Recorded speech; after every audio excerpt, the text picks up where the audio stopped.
சரி, இப்போ தரையில வளர்த்தனாலும் சரி, பரன்ல வளர்த்தனாலும் சரி, இந்த டிசீஸ் மேனேஜ்மெண்ட்ங்கிறது ரொம்ப முக்கியமா இருக்கும். கண்டிப்பா. நீங்களே சொன்னீங்க, ஆமா. இந்த கோமாரி நோய் வந்து தாக்குச்சு அப்படின்னு. கண்டிப்பா. இந்த மாதிரி பரன்ல வச்சு வளர்த்தும் போது என்ன விதமான டிசீஸ் எல்லாம் மேஜரா வருது, அதை நம்ம எப்படி வந்து ரெக்டிஃபை பண்றோம்?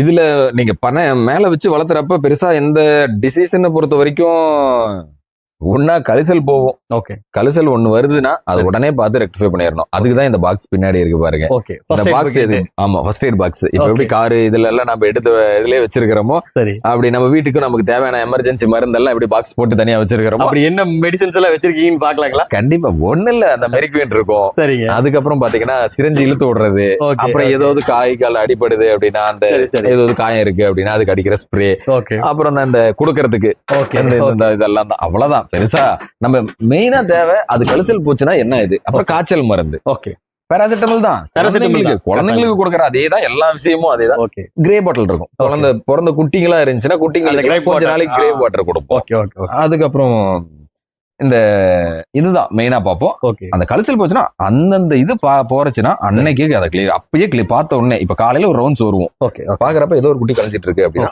உடனே வந்துட்டு அதுக்கு மருந்து கொடுத்துடணும். ஓகே. அப்பவே அப்பதான் கவனிச்சிட்டோம்னா அது உடனடியே வந்து இழப்புல இருந்து தப்பிச்சுக்கலாம். ஸ்ப்ரெட் ஆகாது. Okay. இல்லைன்னா அடுத்து இன்னொரு குட்டி இதாகும். Okay. அதனாலதான் பிரச்சனை வரும். சரி.